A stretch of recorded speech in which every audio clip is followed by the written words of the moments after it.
Hello everyone, स्वागत है आपका एडी लर्निंग अकेडमी पर। तो फ्रेंड्स, आज की क्लास में मैं आपके लिए अति महत्वपूर्ण प्रश्न लेकर आया आपके एग्जाम को ध्यान में रखते हुए। जैसा कि आप सभी को पता है कि आपका एग्जाम भी बहुत जल्दी होने वाला है, तो अपनी तैयारी को आप जोरों से कर दीजिए। हमारा भी क्लास लाने का मेन उद्देश्य यही है कि आप अपने एग्जाम में बेहतर से बेहतर यहाँ पर कर पाओ। आज की क्लास में भी हम महत्वपूर्ण प्रश्न लेकर आए। महत्वपूर्ण इतने रहने वाले कि आज की क्लास से आपको 1 से 2 क्वेश्चन आपके एग्जाम में देखने को मिलने वाले हैं। आज की क्लास में आप कॉपी पेन जरूर साथ में लेकर बैठेगा, क्योंकि आपको काफ़ी पॉइंट यहाँ से महत्वपूर्ण मिलने वाले हैं जिन्हें आपको नोट करते हुए चलना है। क्लास में आपका स्कोर कितना रहा, कितने क्वेश्चन आपको आते थे, कितने नए सीखने को मिले, ये भी आपको हमें कमेंट बॉक्स में बताना है। और कुछ बच्चों ने हमसे पूछा है कि हम आपको किस बुक से आपको तैयारी यहाँ पर करा रहे हैं, तो ये भी हम क्लास के अंत में आपको बताने वाले हैं। तो क्लास में आप अंत तक बने रहिए। तो चलिए, ज़्यादा टाइम वेस्ट ना करते हुए शुरू करेंगे आज की महत्वपूर्ण क्लास। आज की क्लास का हमारा पहला क्वेश्चन है, यौगिक जो कार्बोहाइड्रेट, वसा और प्रोटीन से ऊर्जा निकलना सुगम बनाते हैं। ऑप्शन यहाँ पर दिए गए हैं। पहला ऑप्शन है हमारा जल, ऑप्शन 2 रेसे, ऑप्शन 3 खनिज, ऑप्शन 4 यहाँ पर दिया गया है विटामिन। क्वेश्चन को आपको पहले ध्यान से पढ़ना है, तब अपना आंसर देते चलना है कि क्वेश्चन में क्या पूछा गया है। क्वेश्चन में पूछा गया है कि यौगिक जो कार्बोहाइड्रेट, वसा और प्रोटीन से ऊर्जा निकलना सुगम बनाते हैं। आपको बताना है कि कौन सा ऑप्शन यहाँ पर सही होगा। पीजीटी 2019 में क्वेश्चन पूछा गया है। बताइए कौन सा ऑप्शन यहाँ पर सही होगा। ऑप्शन यहाँ पर देखें तो चौथा ऑप्शन हमारा यहाँ पर सही है। विटामिन, यौगिक, कार्बोहाइड्रेट, वसा और प्रोटीन से ऊर्जा निकलना सुगम बनाते हैं, तो ऑप्शन चौथा हमारे यहाँ पर सही होगा। आइए देख लेते हैं महत्वपूर्ण व्याख्या के साथ में। यौगिक जो कार्बोहाइड्रेट, वसा और प्रोटीन से ऊर्जा निकलना सुगम बनाते हैं विटामिन कहलाते हैं, जो हमारे क्वेश्चन का आंसर है। विटामिन बहुत ही सूक्ष्म मात्रा में जंतु शरीर के सामान्य मेटाबॉलिज्म के लिए अत्यावश्यक होती है। यद्यपि ये ऊर्जा प्रदान नहीं करते, लेकिन अन्य ईंधन पदार्थों के संश्लेषण एवं सही उपयोग का नियंत्रण करते हैं। अतः इनकी कमी से मेटाबॉलिज्म त्रुटिपूर्ण होकर शरीर को रोगग्रस्त बना देते हैं। तो ये भी पॉइंट यहाँ से आप नोट करते चलेगा। आगे बढ़ जाते हैं अपने अगले क्वेश्चन की ओर।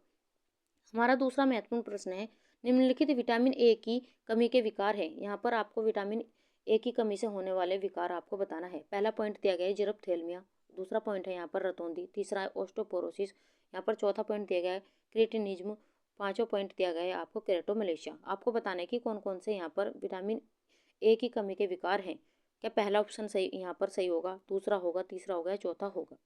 ऑप्शन यहाँ पर देखें तो तीसरा ऑप्शन हमारा यहाँ पर सही है। पहला, दूसरा और पांचवा ये विटामिन ए की कमी से होने वाले विकार हैं, जिसमें आपका जीरोप्थेलमिया, रतौंधी और केरेटोमलेशिया शामिल है। आज देख लेते हैं महत्वपूर्ण जानकारी। विटामिन ए की कमी से विकार निम्नलिखित प्रकार की है, जिसमें आपका जीरोप्थेलमिया, रतौंधी और केरेटोमलेशिया शामिल है। आइए बढ़ जाते हैं अपने अगले क्वेश्चन की ओर। क्वेश्चन नंबर 3, शुष्क बेरी का प्रमुख लक्षण है। पहला ऑप्शन है यहाँ पर आंखों में जलन, दूसरा ऑप्शन है टांगों में कमजोरी, ऑप्शन 3 नाड़ी तंत्र संबंधी विकार, ऑप्शन 4 रक्ताल्पता।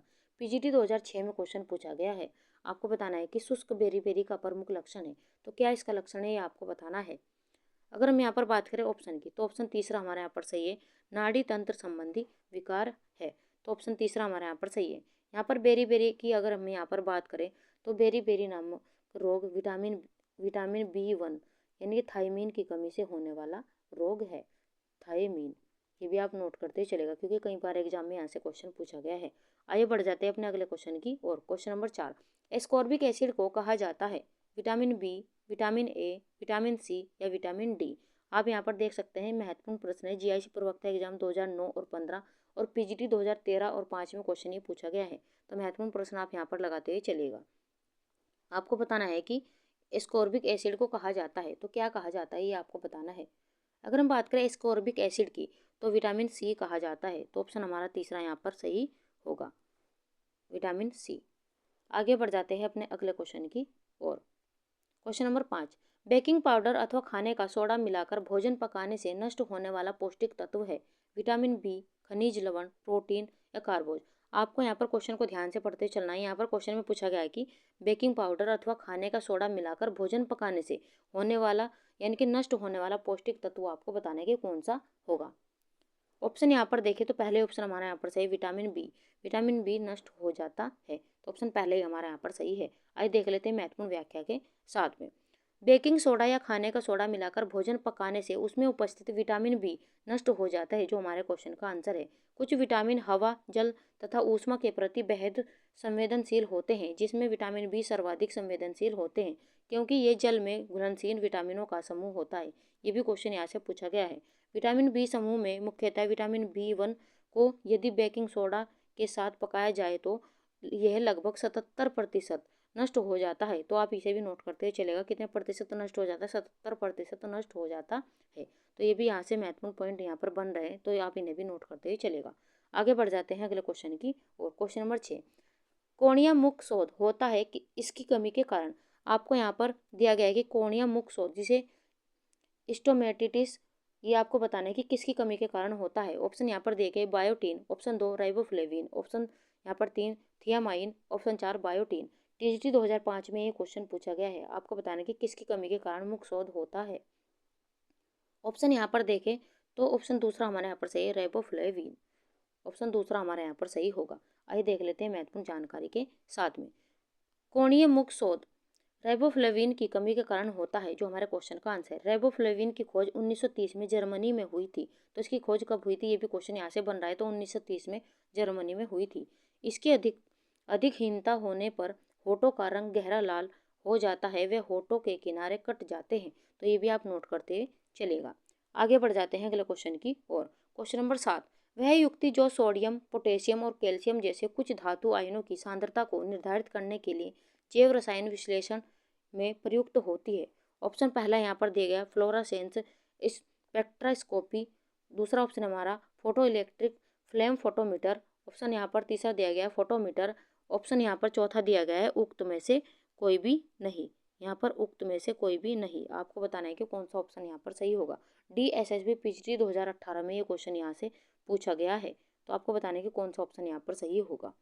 ऑप्शन यहाँ पर दिया गया है, तो यहाँ पर ऑप्शन चौथा हमारा यहाँ पर सही, उक्त में से कोई भी नहीं। क्वेश्चन को पहले आपको ध्यान से पढ़ना है, तब अपना आंसर यहाँ पर देते चलना है। क्वेश्चन में पूछा गया है कि वह युक्ति जो सोडियम, पोटेशियम और कैल्शियम जैसे कुछ धातु आयनों की सांद्रता को निर्धारित करने के लिए जैव रसायन विश्लेषण में प्रयुक्त होती है।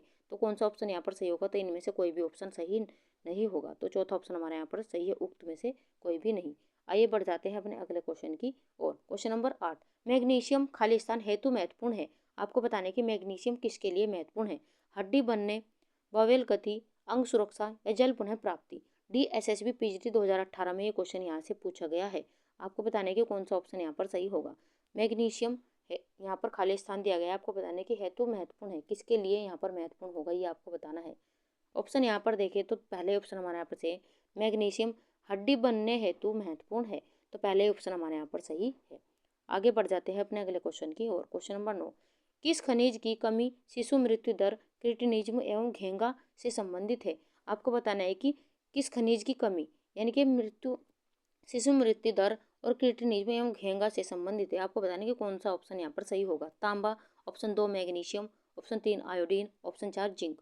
GIC प्रवक्ता एग्जाम 2012 और 13 में ये क्वेश्चन यहाँ से पूछा गया है।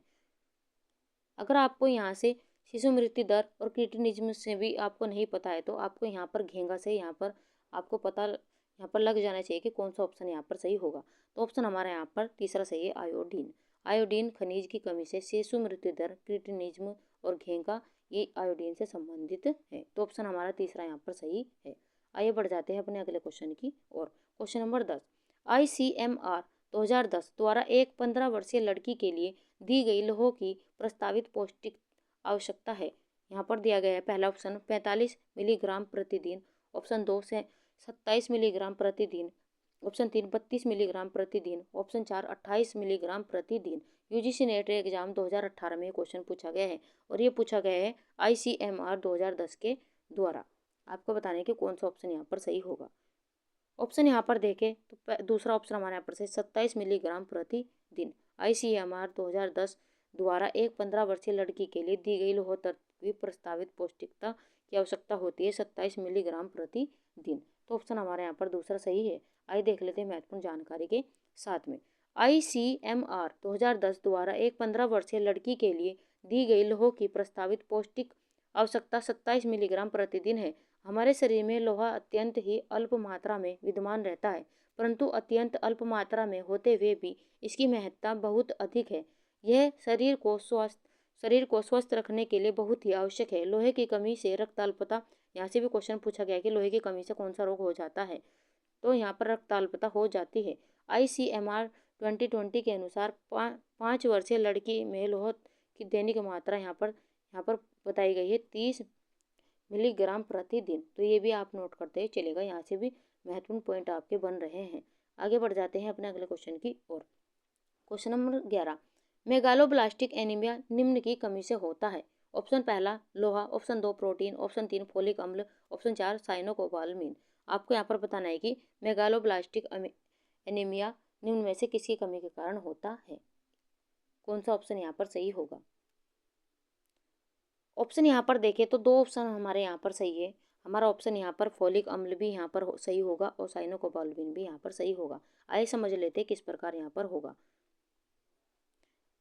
Megaloblastic anaemia cyanocobalamin vitamin B12 तथा फोलिक एसिड विटामिन B9 की कमी से होता है। तो यहाँ पर विटामिन B12 और फोलिक एसिड DNA के निर्माण और कोशिका विभाजन के लिए आवश्यक होते हैं। अतः इनकी कमी के कारण अपरिपक्व लाल रक्त कणिका का विभाजन नहीं हो पाता, जिसमें RBC यानी कि लाल रक्त कणिका का आकार सामान्य से बड़ा हो जाता है।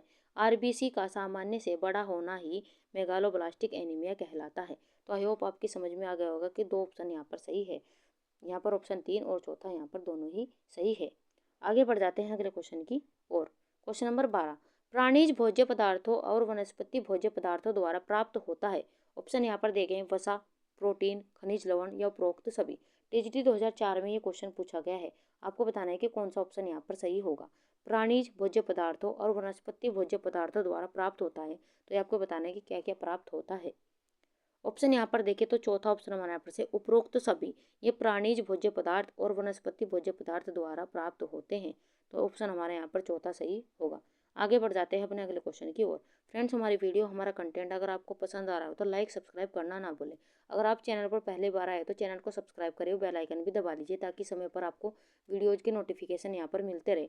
और हम आपके लिए इतना प्रयास कर रहे हैं तो आपका भी फर्ज बनता है कि आप हमारी वीडियो को ज़्यादा से ज़्यादा शेयर कीजिए अपने भाई बहन, अपने फ्रेंड्स में। और जो भी बच्चे होम साइंस से तैयारी कर रहे हैं, इससे बाहर जो हमारी सीरीज चल रही है, इससे बाहर आपका एक भी क्वेश्चन नहीं जाएगा, क्योंकि आज इस सीरीज को अगर आप लगातार देखते हैं तो काफ़ी फ़ायदा आपके एग्जाम में यहाँ पर होने वाला है। तो आपको क्लास को अंत तक देखते हुए चलना है और क्लास को ज़्यादा से ज़्यादा शेयर करना है ताकि हमें भी यहाँ पर मोटिवेशन मिलता रहे। चलिए बढ़ जाते हैं अपने 13वें क्वेश्चन की ओर। कलेमिया नामक वृक्ष की पत्तियों को सुखाकर बनाई जाती है। ऑप्शन यहाँ पर दिया गया। पहला ऑप्शन हमारा जीरा, दूसरा ऑप्शन हमारा अजवाइन, ऑप्शन 3 हमारा चाय, ऑप्शन 4 मेथी। LT 2020 में ये क्वेश्चन पूछा गया है। आपको बताना है कि कौन सा ऑप्शन यहाँ पर सही होगा। कलेमिया नामक वृक्ष की पत्तियों को सुखाकर बनाया जाता है, तो क्या बनाया जाता है ये आपको बताना है। अगर हम यहाँ पर बात करें कलेमिया नामक वृक्ष की पत्तियों को सुखाकर बनाई जाती है चाय, तो यहाँ पर ऑप्शन हमारा तीसरा यहाँ पर सही होगा। आगे बढ़ जाते हैं अपने अगले क्वेश्चन की ओर। क्वेश्चन नंबर 14, लीवर सिरोसिस के लिए प्रस्तावित आहार है। ऑप्शन पहला दिया गया कम प्रोटीन तथा अधिक श्वेतसार, ऑप्शन 2 अधिक श्वेतसार और अधिक सोडियम, ऑप्शन 3 कम श्वेतसार और अधिक सोडियम, यहाँ पर अधिक प्रोटीन और कम सोडियम। GIC 2017 में ये क्वेश्चन पूछा गया है। तो आपको बताना है कि कौन सा ऑप्शन यहाँ पर सही होगा। लीवर सिरोसिस के लिए प्रस्तावित आहार है। ऑप्शन यहाँ पर देखें तो चौथा ऑप्शन हमारे यहाँ पर सही है, अधिक प्रोटीन और कम सोडियम लीवर सिरोसिस के लिए प्रस्तावित आहार है।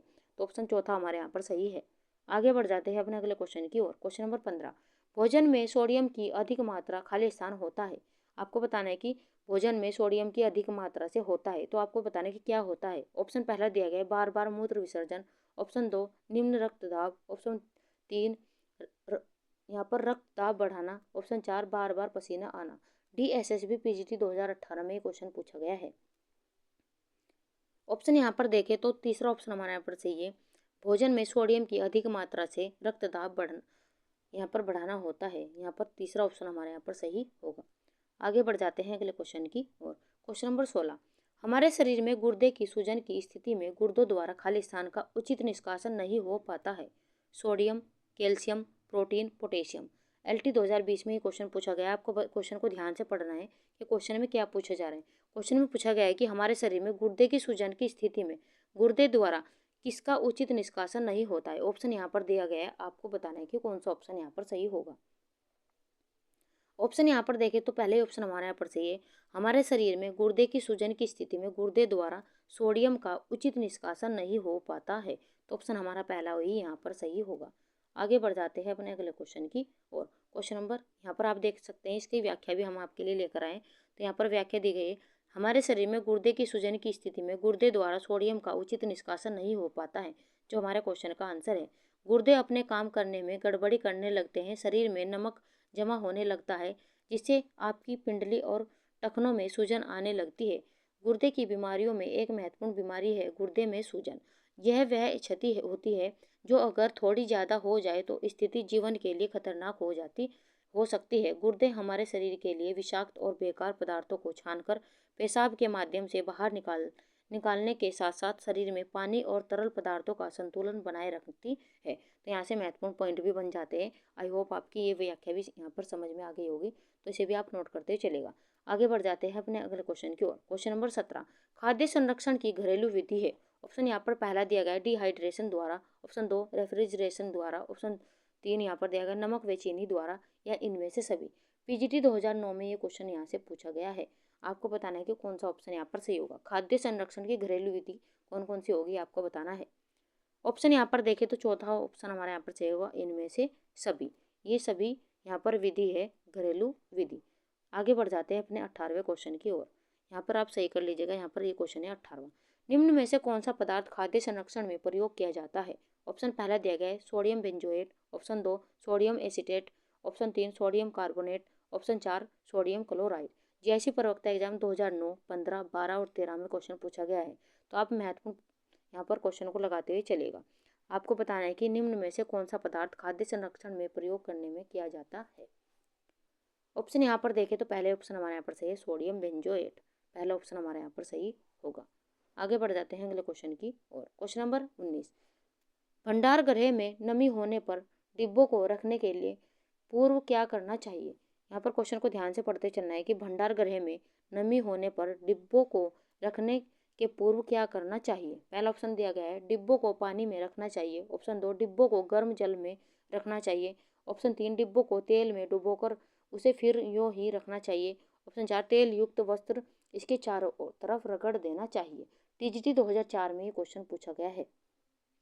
ऑप्शन यहाँ पर देखें तो चौथा ऑप्शन हमारा यहाँ पर सही है, तेल युक्त वस्त्र इसके चारों तरफ रगड़ देना चाहिए। तो भंडार गृह में नमी होने पर डिब्बों को रखते पूर्व ये कार्य करना चाहिए। तो ऑप्शन हमारा यहाँ पर चौथा सही होगा। आगे बढ़ जाते हैं अपने 20वें क्वेश्चन की ओर।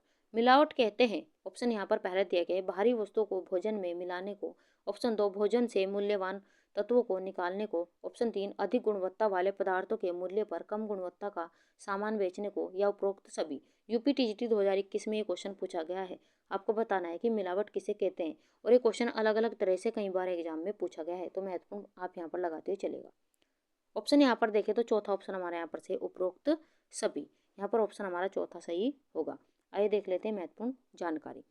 1954 में भारतीय संसद ने एक अधिनियम पारित किया जिसका नाम मिलावट निरोधक अधिनियम है, जिसे PFA भी कहा जाता है। यह 1 जून 1955 में लागू किया गया। यहाँ पर आपसे 3 से 4 पॉइंट यहाँ से बन रहे। मिलावट के अंतर्गत यहाँ पर भारी वस्तुओं को भोजन में मिलाना, भोजन से मूल्यवान तत्वों को निकालना और अधिक गुणवत्ता वाले पदार्थों के मूल्यों के स्थान पर कम गुणवत्ता वाले सामान को बेचना, अर्थात ये सब मिलावट के अंतर्गत आते हैं। उदाहरण, पिसे मिर्च में ईंट का चूर्ण मिलाना, काली मिर्च में पपीते का बीज मिलाना और दूध में पानी मिलाना बेचना, ये मिलावट आपको यहाँ पर कई बार पूछी गई। तो यहाँ से मिर्च में भी क्या मिलाया जाता है ये भी पूछा गया, काली मिर्च में भी पूछा गया और दूध में भी यहाँ से पूछा गया। और यहाँ से 4 से 5 क्वेश्चन आपके बन रहे। ये यहाँ पर भारतीय संसद के द्वारा 1954 में यह अधिनियम पारित किया गया था, जिसे मिलावट निरोधक अधिनियम कहा जाता है, जिसे PFA भी कहा जाता है। तो ये भी क्वेश्चन महत्वपूर्ण बन जाता है। और ये कब लागू हुआ था, 1 जून 1955 को लागू हुआ था। ये भी यहाँ से महत्वपूर्ण पॉइंट बन रहा है। तो आपके 4 से 5 क्वेश्चन एक ही क्वेश्चन से आपके बन रहे, तो आप इन्हें सभी को नोट करते चलेगा क्योंकि एग्जाम में ये पूछे गए हैं। आइए बढ़ जाते हैं अपने अगले क्वेश्चन की ओर। क्वेश्चन नंबर 21, FSSAI का पूरा नाम क्या है। यहाँ पर दिया गया है आपको FSSAI का पूरा नाम आपको बताना है। पहला है हमारा food standard and security association of India, दूसरा ऑप्शन हमारा food safety and security association of India, option 3 food safety and standard authority of India, option 4 food standard society and authority of India. GIC 2017 और UGC net 2014 में ये question पूछा गया है। तो महत्वपूर्ण प्रश्न आप यहाँ पर लगाते हुए चलेगा।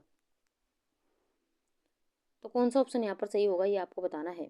ऑप्शन यहाँ पर देखें तो food safety and standard authority of India यहाँ पर सही होगा हमारा ऑप्शन। यहाँ पर आप देख सकते हैं फूड स्टैंडर्ड्स, यहाँ पर फूड सेफ्टी एंड स्टैंडर्ड, तीसरा ऑप्शन हमारे यहाँ पर सही होगा food safety and standard authority of India. तो तीसरा ऑप्शन हमारे यहाँ पर सही है।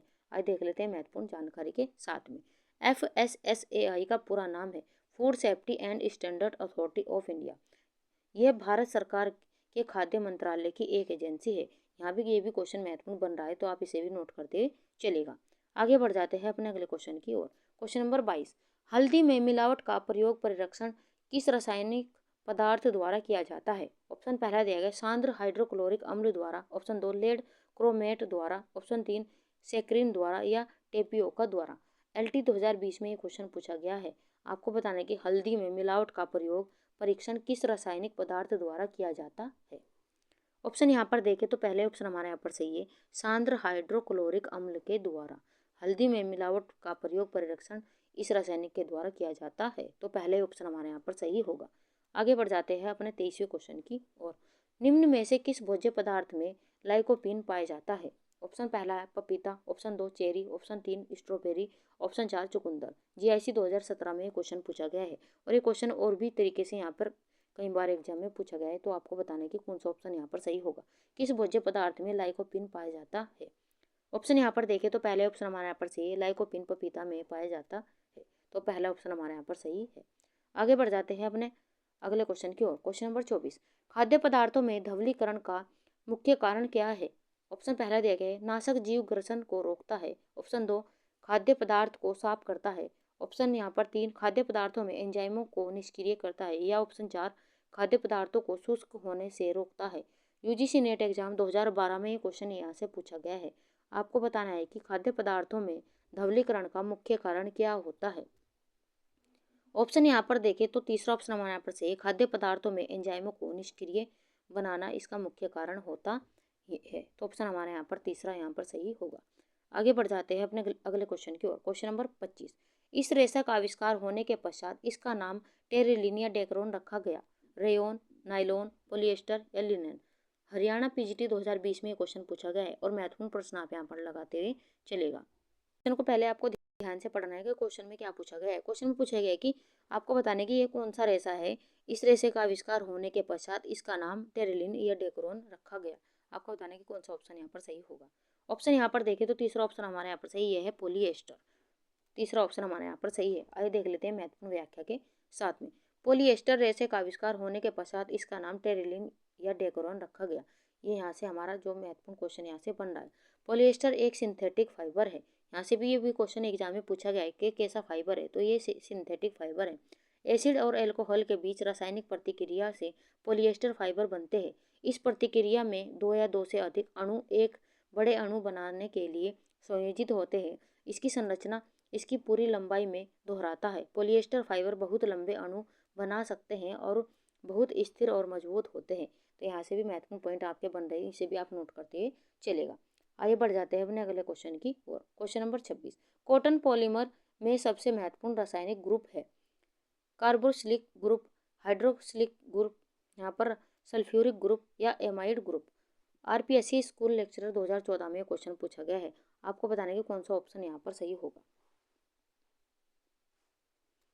कॉटन पॉलीमर में सबसे महत्वपूर्ण रासायनिक ग्रुप कौन सा होगा, ये आपको बताना है।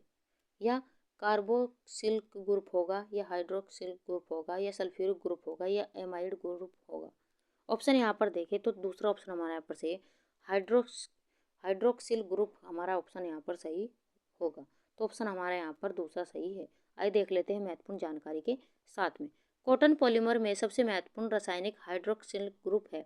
सेलुलोज अणु के आधार पर इकाई ग्लूकोज होती है, यहाँ पर जो किसी प्राकृतिक और पुनरुत्पादित तंतुओं दोनों में समान होती है। ग्लूकोज इकाई कार्बन, हाइड्रोजन और ऑक्सीजन के रासायनिक तत्वों से बनी होती है। सेलुलोज की रासायनिक प्रतिक्रिया ग्लूकोज इकाई के 3 हाइड्रोक्सिल ग्रुप OH समूह से संबंधित रहती है। यह समूह शीघ्रता से आर्द्रता, रंगों और विशिष्ट परिसज्जाओं और अभिक्रियाएं करती है। तो ये भी यहाँ से महत्वपूर्ण पॉइंट आपके बन रहे हैं, इसे भी आप नोट करते चलेगा। आगे बढ़ जाते हैं अपने अगले क्वेश्चन की ओर। क्वेश्चन नंबर 27, रेशम है प्राकृतिक रेशा, कृत्रिम रेशा, एक तथा दोनों, 2 या दोनों, या इनमें से कोई नहीं? TGT 2004 में ये क्वेश्चन पूछा गया है। आपको बताना है कि रेशम क्या है। ऑप्शन यहाँ पर देखें तो रेशम एक प्राकृतिक रेशा है, तो पहले ऑप्शन हमारे यहाँ पर सही होगा। यहाँ पर पहला ऑप्शन हमारा यहाँ पर सही है। रेशम क्या है? प्राकृतिक रेशा है और कई बार रेशम से क्वेश्चन यहाँ से पूछे गए हैं। आगे बढ़ जाते हैं अगले क्वेश्चन की ओर। क्वेश्चन नंबर 28, तंतु जिसकी पानी सोखने की क्षमता कम है, नायलॉन, ऊन, कपास या रेशम। टीजीटी राजस्थान में क्वेश्चन पूछा गया है। आपको बताने कि वह तंतु कौन सा है जिसमें पानी सोखने की क्षमता कम होती है। ऑप्शन यहाँ पर देखें तो नायलॉन तंतु, इसमें पानी सोखने की यहाँ पर क्षमता कम होती है। तो ऑप्शन हमारा यहाँ पर पहला ही यहाँ पर सही है। आगे बढ़ जाते हैं अगले क्वेश्चन की ओर। क्वेश्चन नंबर 29, नाइट्रोसेल्यूलोज रेयन के निर्माण करता है, मिडल, Weber Cross, professor George Edmers या LH देसाई। आपको यहाँ पर बताना है कि नाइट्रोसेल्यूलोज रेयन के निर्माणकर्ता कौन है। आपको बताना है कि कौन सा ऑप्शन यहाँ पर सही होगा।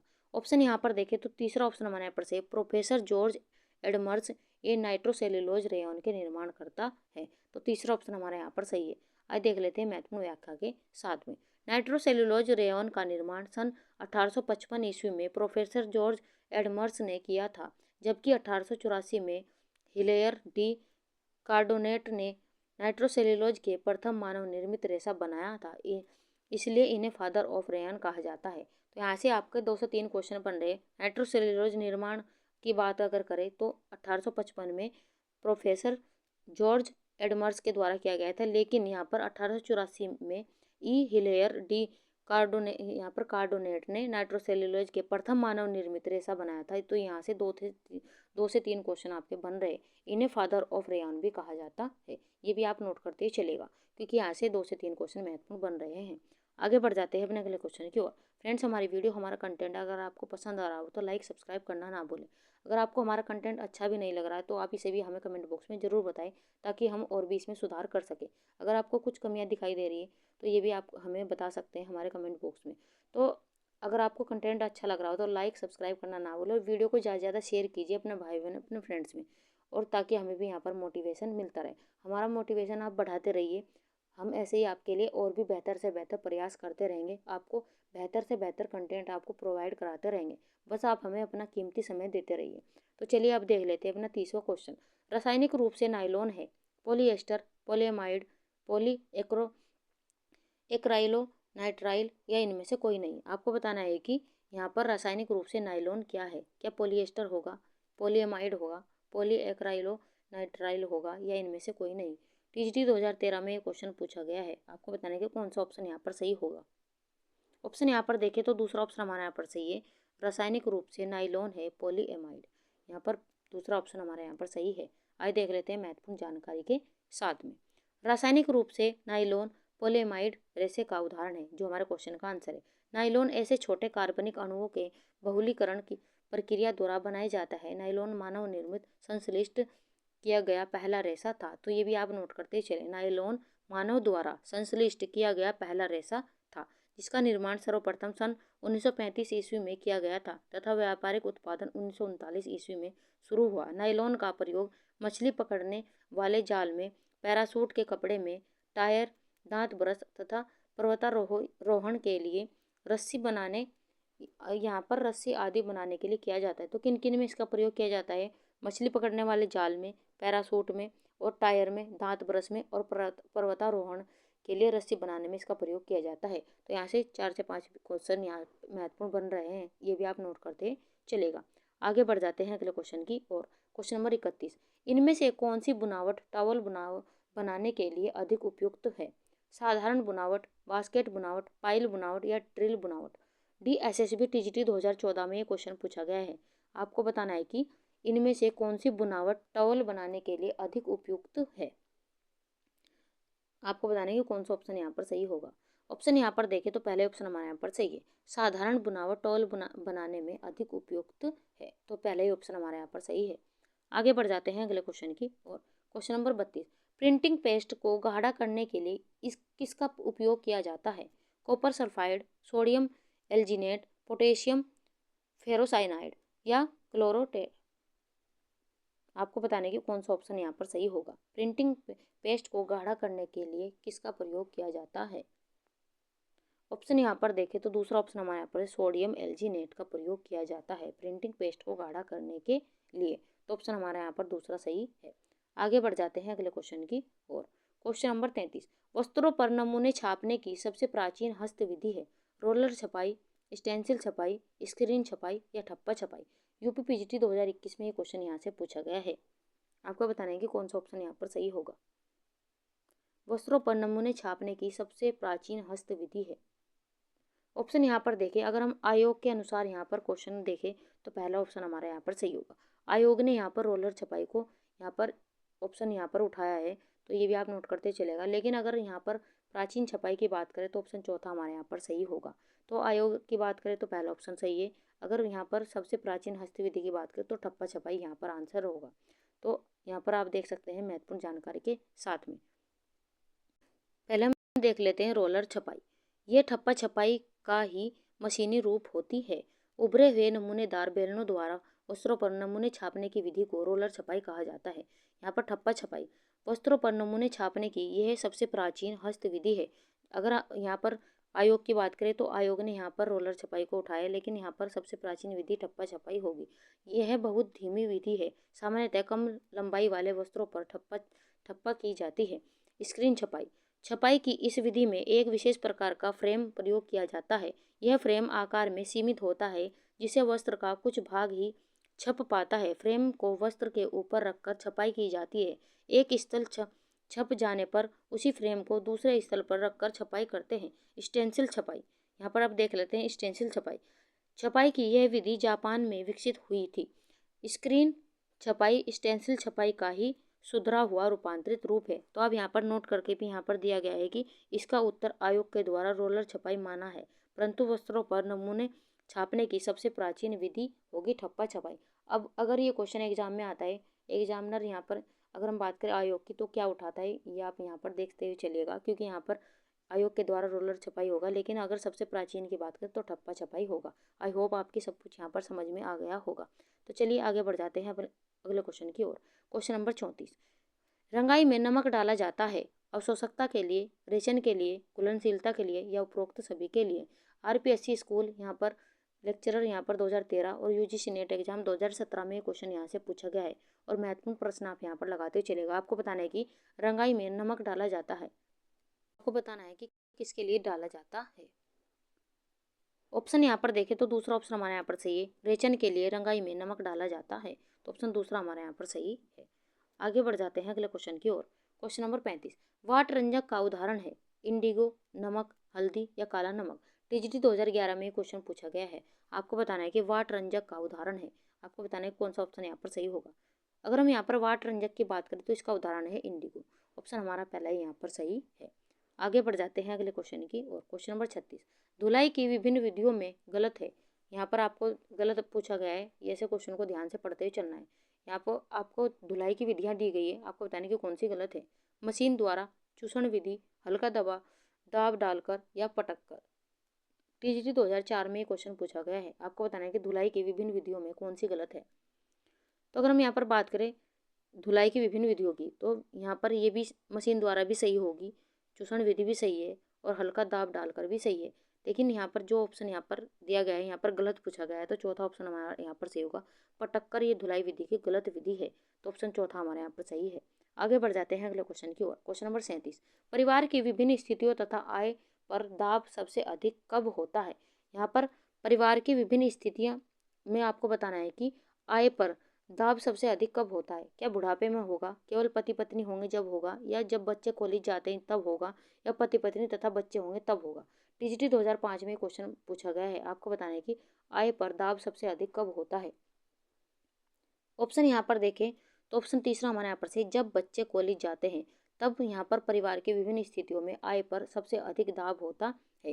यहाँ पर तीसरा ऑप्शन हमारे यहाँ पर सही है। आगे बढ़ जाते हैं अगले क्वेश्चन की ओर। क्वेश्चन नंबर 38, निम्न में से किसके लिए गृह विज्ञान अध्ययन अति महत्वपूर्ण है? बाजार के लिए, विद्यालय छात्रों के लिए, समाज के लिए, सरकार के लिए? आरपीएससी स्कूल लेक्चरर 2013 में क्वेश्चन पूछा गया है।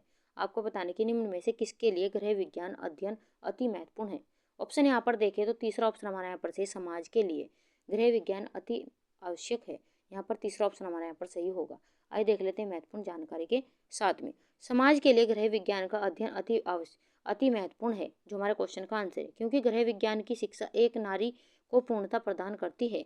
दिन प्रतिदिन के जीवन में उत्पन्न होने वाली समस्याओं का समाधान भी इसके ज्ञान द्वारा संभव है, जिससे परिवार में सुख और संतोष की अनुभूति होती है। सन 1974 में home science association of India 12वें में यहाँ पर 12वीं में द्विवार्षिक अधिवेशन में डॉक्टर राजमल देवदास ने अपने भाषण में गृह विज्ञान के संबंध में कहा था। तो यहाँ पर किसका भाषण के द्वारा कहा गया? यहाँ पर राजमल देवदास के द्वारा ये कहा गया है कि गृह विज्ञान समुदाय एवं राष्ट्र के प्रत्येक पक्ष में संबंधित है। गृह विज्ञान मानवीय वातावरण, पारिवारिक पोषण, संसाधनों का व्यवस्थापन, बाल विकास एवं उपभोक्ताओं की कुशलता में सुधार से संबंध ज्ञान को संश्लिष्ट एवं समेकित करने का कार्य करता है। ये यहाँ से भी क्वेश्चन आपका बन जाता है, ये कथन भी आपसे पूछा जा सकता है, तो आप इन्हें भी नोट करते हुए चलेगा। आगे बढ़ जाते हैं अपने अगले क्वेश्चन की ओर। F.W. टेलर द्वारा लिखित प्रसिद्ध पुस्तक का नाम बताइए। यहाँ पर F.W. टेलर द्वारा लिखित प्रसिद्ध पुस्तक का नाम आपको बताना है। पहला ऑप्शन दिया गया philosophy of management, option 2 management task responsibility practice, option 3 journal and industrial management, या option 4 the principle of scientific management. UGC NET exam 2017 में ये क्वेश्चन यहाँ से पूछा गया है। आपको यहाँ पर F.W. टेलर द्वारा लिखित प्रसिद्ध पुस्तक आपसे पूछी गई है। ऑप्शन यहाँ पर देखें तो चौथा ऑप्शन हमारे यहाँ पर से the principles of scientific management, ये इनके द्वारा लिखित प्रसिद्ध पुस्तक है, तो आप इसे भी नोट करते ही चलेगा। आगे बढ़ जाते हैं अपने अगले क्वेश्चन की ओर। क्वेश्चन नंबर 40, संस्कृति के हस्तांतरण का मुख्य कारक है समाज, समुदाय, विद्यालय, परिवार। आपको यहाँ पर बताना है कि संस्कृति के हस्तांतरण का मुख्य कारक कौन सा होगा। तो यहाँ पर संस्कृति के हस्तांतरण का मुख्य कारक है परिवार। ऑप्शन चौथा हमारे यहाँ पर सही होगा। आगे बढ़ जाते हैं अगले क्वेश्चन की ओर। क्वेश्चन नंबर 41, समीपवर्ती रंग योजना है एक रंगीय योजनाएं, त्रिकोणीय रंग योजना, संबंध रंग योजना, या पूरक रंग योजना। टीजीटी 2011 में ये क्वेश्चन पूछा गया है और महत्वपूर्ण प्रश्न यहाँ पर लगाते ही चलेगा। आपको बताना है कि समीपवर्ती रंग योजना है, तो कौन सा ऑप्शन यहाँ पर सही होगा। ऑप्शन यहाँ पर देखें तो पहले ऑप्शन हमारे यहाँ पर से एक रंगीय योजना समीपवर्ती रंग योजना है। ऑप्शन पहला ही हमारा यहाँ पर सही है। आइए देख लेते हैं महत्वपूर्ण व्याख्या के साथ में। वर्ण के गुणों के आधार पर वर्णहीन, एक वर्णीय, बहुवर्णीय और समरूप या समवर्ती एवं मध्यवर्ती आदि रंग योजनाएं में वर्गीकृत किया गया है। तो किस किस में वर्गीकृत, यहाँ पर वर्ण के गुणों के आधार पर यहाँ पर कितने यहाँ पर योजनाओं को यहाँ पर वर्णित किया गया है, जिसमें आपका वर्णहीन होगा, एक वर्णीय होगा, बहुवर्णीय होगा, समरूप होगा या समवर्ती होगा, मध्यवर्ती आदि रंग योजनाओं में वर्गीकृत किया जाता है।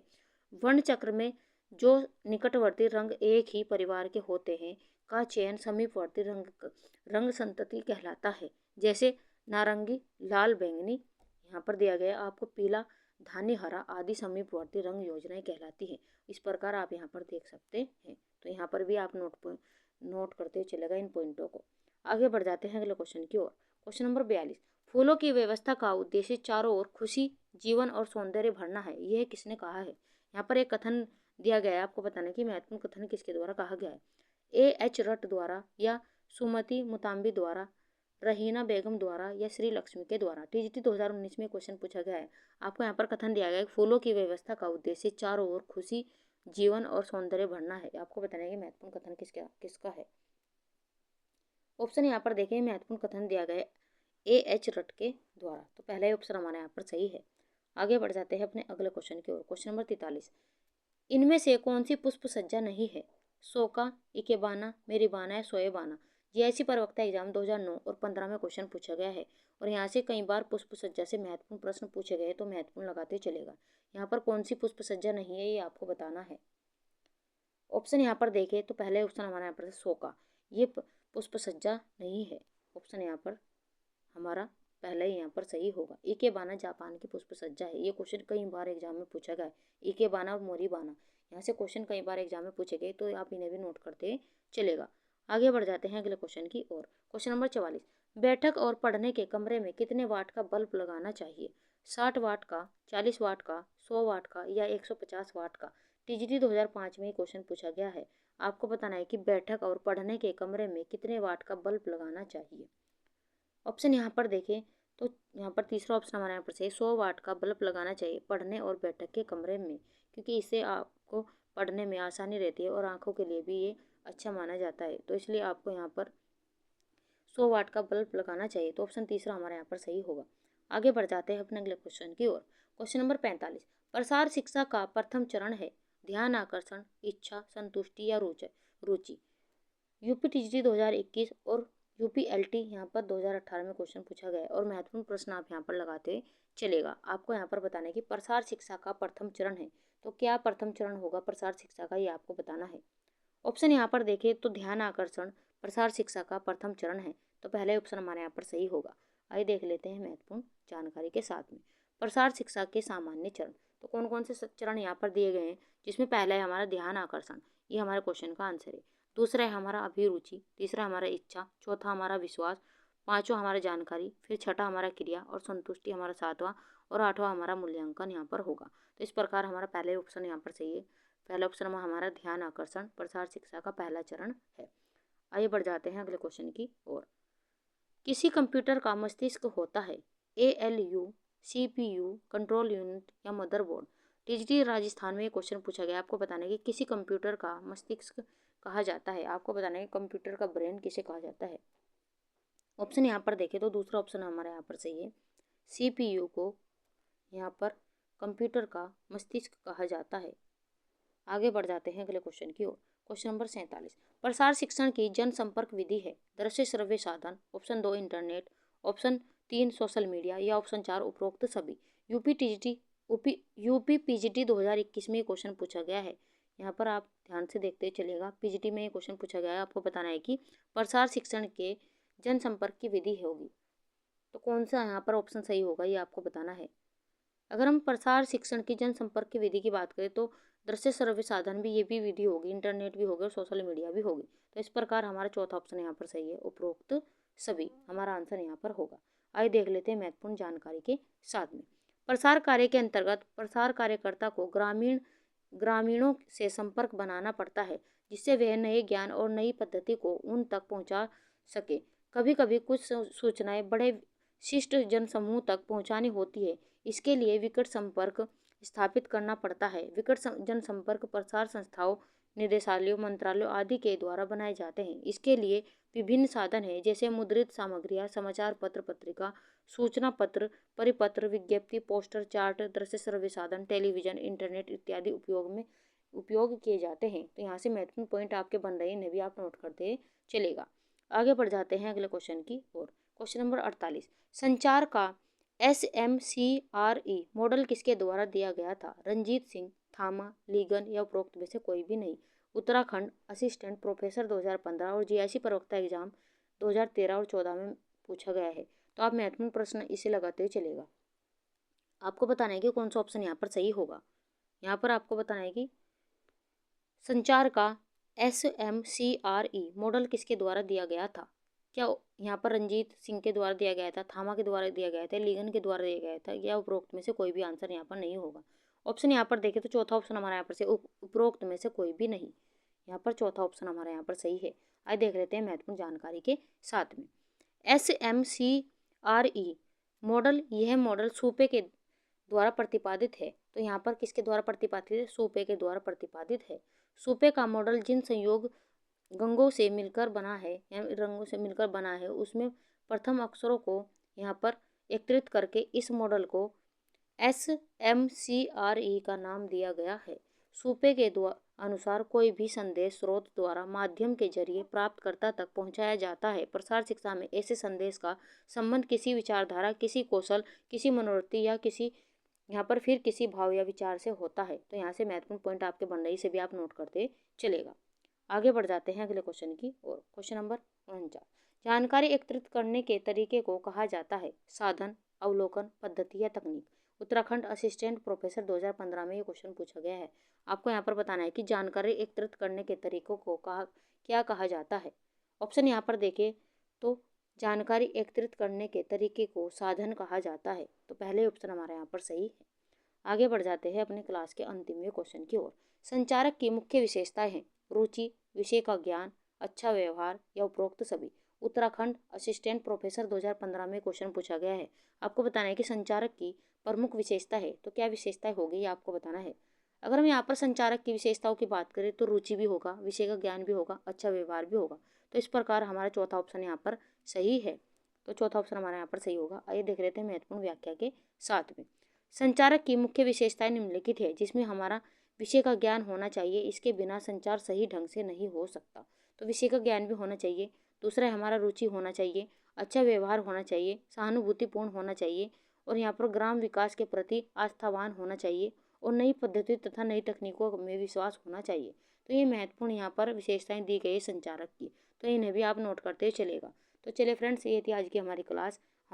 हमारा कंटेंट आपको कैसा लगा उसे आप हमें कमेंट बॉक्स में ज़रूर बताएं। आज की क्लास में आपको कितने क्वेश्चन आते थे, कितने नए सीखने को मिले, ये भी आपको हमें कमेंट बॉक्स में बताना है। तो चलिए मिलते हैं ऐसे क्वेश्चनों के साथ में नेक्स्ट वीडियो में। तो एक बच्चे ने हमसे ये भी पूछा था, जाते जाते हम आपको ये भी बता देते हैं कि हमने आपको कौन कौन सी बुक से हम आपको यहाँ पर तैयारी करा रहे हैं। तो मेरे पास में काफ़ी सारी बुक है, जिसमें आपका अरिहंत की मेरे पास में बुक है, हम आपको इससे भी तैयारी करा रहे हैं। यूथ कंपटीशन की भी है, और मेरे पास में यहाँ पर क्लास 10th की भी यहाँ पर बुक है, यहाँ पर सत्यवती पांडे जी की। और मेरे पास में 9th की भी बुक है, काफ़ी पुरानी, वो विद्या की भी बुक है। तो मैं आपको इन्हीं सभी बुकों का विश्लेषण करके आपको यहाँ पर क्वेश्चन करा रही हूँ। बस आप अपनी तैयारी को बेहतर से बेहतर यहाँ पर करते रहिए। तो चलिए मिलते हैं ऐसे क्वेश्चनों के साथ में नेक्स्ट वीडियो में। तब तक के लिए आप खुश रहिए, अपने माता पिता का सम्मान कीजिए। वीडियो देखने के लिए थैंक यू।